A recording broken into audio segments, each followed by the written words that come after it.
ಸದನದಲ್ಲಿ ಭಾರತದ ಸಂವಿಧಾನ ಶಿಲ್ಪಿ ಡಾಕ್ಟರ್ ಬಾಬಾ ಸಾಹೇಬ್ ಅಂಬೇಡ್ಕರ್ ಅವರ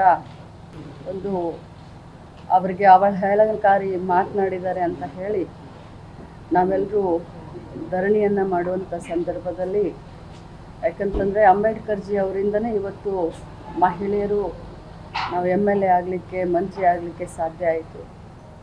ನಮಗೆಲ್ಲ ಸಂವಿಧಾನದಲ್ಲಿ ಸಮಾನವಾದಂಥ ಹಕ್ಕನ್ನು ಕೊಟ್ಟಂಥವರೇ ಬಾಬಾ ಸಾಹೇಬ್ ಅಂಬೇಡ್ಕರ್ ಅವರು. ಅವರ ಧರಣಿಯ ಸಂದರ್ಭದಲ್ಲಿ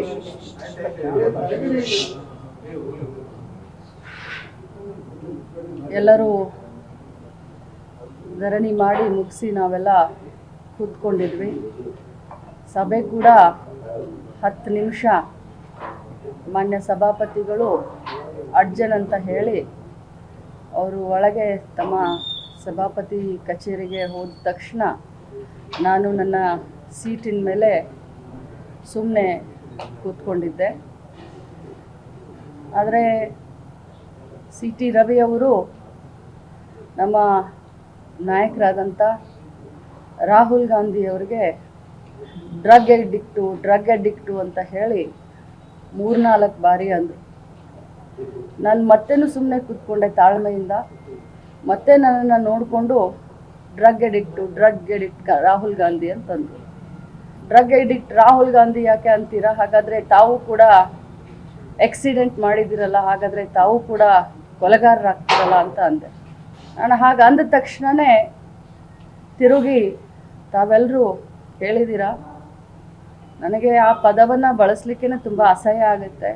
ನಾಗರಿಕ ಸಮಾಜದಲ್ಲಿ, ರಾಜಕಾರಣದಲ್ಲಿ ಭಾಳಷ್ಟು ಧೈರ್ಯ ಮಾಡಿ, ಭಾಳಷ್ಟು ಕಷ್ಟದಿಂದ ಒಬ್ಬ ಸಾಮಾನ್ಯ ಕಾರ್ಯಕರ್ತೆಯಾಗಿ ಇಲ್ಲಿವರೆಗೆ ಒಬ್ಬ ರಾಜ್ಯದ ಎಲ್ಲ ಮಹಿಳೆಯರನ್ನ ಪ್ರತಿನಿಧಿಸ್ತಾ ಇದ್ದೀನಿ. ಇಂಥ ಸಂದರ್ಭದಲ್ಲಿ ನನಗೆ ಆ ಮಾತನ್ನು ಒಮ್ಮೆಲ್ಲ 10 ಬರೆ ಹೇಳಿ ನನ್ನನ್ನು ತೇಜೋವಧೆ ಮಾಡಿದರು. ಇದಕ್ಕೆಲ್ಲ ಹೆದರೋದಿಲ್ಲ ನಾನು. ಆದರೆ ನಾನು ಕೂಡ ಒಬ್ಬ ತಾಯಿ, ಒಬ್ಬ ಅಕ್ಕ, ಒಬ್ಬ ಅತ್ತೆ. ಇವತ್ತು ನನ್ನನ್ನು ನೋಡಿ ಸಾವಿರಾರು ಮಹಿಳೆಯರು ರಾಜಕಾರಣಕ್ಕೆ ಬರಬೇಕು ಅಂತ ಅಂತಿರ್ತಾರೆ. ಇರುವಂಥ ನಮ್ಮವ್ರಿಗೇ ಅದು ಸದನದಲ್ಲಿ ಈ ರೀತಿ ಮಾತಾಡಿದ್ರೆ ಬಹಳ ಹರ್ಟ್ ಆಗುತ್ತೆ. ಇಷ್ಟೇ ಹೇಳಲಿಕ್ಕೆ ನನಗೆ.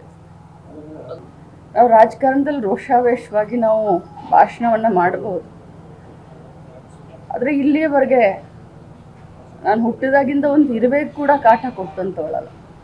ನಾನು ನನ್ನ ಪಾಡಿಗೆ ರಾಜಕಾರಣ ಮಾಡಿಕೊಂಡು ಕೈಲಾದಷ್ಟು ಜನರ ಸೇವೆಯನ್ನು ಮಾಡ್ಕೊಂಡಿದ್ದಂತ. ಕೆಟ್ಟದ್ದನ್ನು ನೋಡಿದ್ರೆ, ಕೆಟ್ಟವ್ರನ್ನ ಕಂಡ್ರೆ ದೂರ ಹೋಗುವಂಥ ಸ್ವಾಭಾವಿಕ ರಾಜಕಾರಣದಲ್ಲಿ ಇದ್ದೀವಿ ಅಂತಂದರೆ ನಾವು ಸ್ವಲ್ಪ ಧೈರ್ಯದಿಂದ ಇರಬೇಕಾಗುತ್ತೆ. ಆದರೆ ವಿಧಾನ ಪರಿಷತ್ತು ಅಂತಂದರೆ ಹಿರಿಯರ ಚಾವಡಿ, ಬುದ್ಧಿವಂತರ ವೇದಿಕೆ. ಆ ವೇದಿಕೆಯಲ್ಲಿ ಅವ್ರು ಮಾತನಾಡಬೇಕಾದ್ರೆ ಎಲ್ಲರೂ ಧೃತರಾಷ್ಟ್ರ ಆದರು. ನನಗೆ ಅದು ಭಾಳ ಕೆಟ್ಟ ಅನಿಸ್ತು. ಕೇಳಿದವರು ಬಂದು ನನಗೆ ಪಕ್ಕಕ್ಕೆ ಬಂದು ಹೇಳ್ತಾರೆ, ಸಾರಿ ಅಂತ ಹೇಳ್ತಾರೆ. ಆದರೆ ಯಾರು ಕೂಡ ಅದನ್ನು ಖಂಡಿಸ್ಲಿಲ್ಲ. ನಮ್ಮ ಪಕ್ಷದವ್ರು ನನ್ನ ಬೆನ್ನಿಗೆ ನಿಂತ್ಕೊಂಡು, ಇವತ್ತು ರಾಹುಲ್ ಗಾಂಧಿ ಇದ್ರೆ ನಮ್ಮ ಕಾಂಗ್ರೆಸ್ ಪಕ್ಷ ಇದ್ರೆ ಲಕ್ಷ್ಮೀ ಹೆಬ್ಬಾಳ್ಕರ್ ಅಂತ ಹೇಳಿ ರಾಹುಲ್ ಗಾಂಧಿ ತೇಜೋವಧೆ ಮಾಡ್ತಾ ಇದ್ದೀರಾ. ಇರ್ರಿಲಿವೆಂಟು. ಅಂಬೇಡ್ಕರ್ ಅವ್ರಿಗೆ ಅಪಮಾನ ಮಾಡಿದಿರಂತ ನಾವೆಲ್ಲ ಹೇಳುವಂಥ ಸಂದರ್ಭದಲ್ಲಿ ರಾಹುಲ್ ಗಾಂಧಿ ಅವ್ರನ್ನ ಯಾಕೆ ಮಧ್ಯದಲ್ಲಿ ಎಳ್ಕೊಂಡು ಬರ್ತೀರಾ ಅಂತ ನಾನು ಮಾತಾಡೋದಕ್ಕೆ ಈ ರೀತಿ ಮಾತಾಡಿ ನೋಡಿ. ನಾನಂತರೂ ನೇರವಾಗಿ ತಮ್ಮ ಎದುರುಗಡೆ ಹೇಳಿದ್ದೀನಿ. ನಿನ್ನೆ ಸಭಾಪತಿಗಳಿಗೂ ನಾನು ಬರೆದು ಕೊಟ್ಟಿದ್ದೀನಿ. ಅವರು ರಾಹುಲ್ ಗಾಂಧೀಜಿ ಅವ್ರಿಗೆ ಡ್ರಗ್ ಎಡಿಕ್ಟು ಅಂದರು. ಅದಕ್ಕೆ ನೀವು ಆಕ್ಸಿಡೆಂಟ್ ಮಾಡಿದ್ರ, 3 ಜನರನ್ನ ಕೊಲೆ ಮಾಡ್ದಂಗೆ ಆಗಿದೆ, ನೀವೇ ಕೊಲೆಗಾರರು ಅಂದರು ಅಂತ ನಾನು ಅಂದಿದ್ದೀನಿ. ನಾನು ಆ ಮಾತಿನಿಂದ ಎಲ್ಲೂ ಹಿಂಸರ್ದಲ್ಲ. ಆದರೆ ಅವರು ಸಭಾಪತಿಗಳು ಎದುರುಗಡೆ ಹೇಳಿದ್ದಾರೆ, ತಮಗೂ ಹೇಳಿದ್ದಾರೆ. ನಾನು ಆ ರೀತಿ ಅಂದೆಲ್ಲ, ಆ ವರ್ಡನ್ನು ಯೂಸ್ ಮಾಡಿಲ್ಲ ಅಂತ.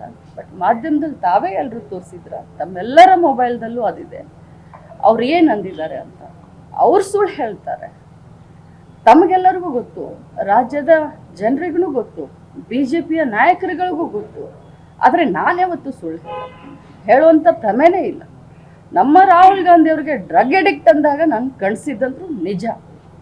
ಆದರೆ ಅವ್ರು ಮಾತಾಡಿಲ್ಲ ಅಂತ ಹೇಳ್ತಾರೆ. ಅವ್ರು ಮಾತಾಡಿದ್ದು ನಿಮ್ಮೆಲ್ಲರ ಡೊಮೇನಲ್ಲಿ ಇದೆ, ಫೂಟೇಜ್ ಇದೆ, ಪ್ರತಿಯೊಬ್ಬರ ಮೊಬೈಲ್ನಲ್ಲಿ. ನಾನು ಈ ಬಗ್ಗೆ ಏನೂ ಮಾತಾಡೋದಿಲ್ಲ. ನಾನು ಬಹಳ ಶಾಕ್ನಲ್ಲಿದ್ದೀನಿ, ಬಹಳ ದುಃಖದಲ್ಲಿದ್ದೀನಿ. ನನಗೆ ಅದಾದ ತಕ್ಷಣ ನನ್ನ ಸೊಸೆ ಹಾಸ್ಪಿಟಲಲ್ಲಿದ್ದರು, ನನಗೆ ಫೋನ್ ಮಾಡಿದ್ಲು, ಅಮ್ಮ ಯು ಆರ್ ಅ ವಾರಿಯರ್, ನಿನ್ನ ಜೊತೆ ನಾವೆಲ್ಲ ಇದ್ದೀವಿ ಅಂತಂದ್ರು. ನನ್ನ ಮಗ ಬೆಂಗಳೂರಿನಲ್ಲಿದ್ದಾನೆ, ನನಗೆ ಫೋನ್ ಮಾಡಿ ಧೈರ್ಯ ತುಂಬಿದ್ದಾನೆ. ನನ್ನ ತಮ್ಮ ಬೆನ್ನಿಗಿದ್ದಾರೆ, ನನ್ನ ಕ್ಷೇತ್ರದ ಜನ ನನ್ನ ಬೆನ್ನಿಗಿದ್ದಾರೆ, ಕಾಂಗ್ರೆಸ್ ಪಕ್ಷದ ಜನ ನನ್ನ ಬೆನ್ನಿಗಿದ್ದಾರೆ. ಈ ಸಂದರ್ಭದಲ್ಲಿ ನಾನು ಇದಕ್ಕಿಂತ ಜಾಸ್ತಿ ಏನು ಮಾತಾಡಕ್ಕೆ ಹೋಗೋದು. Thank you.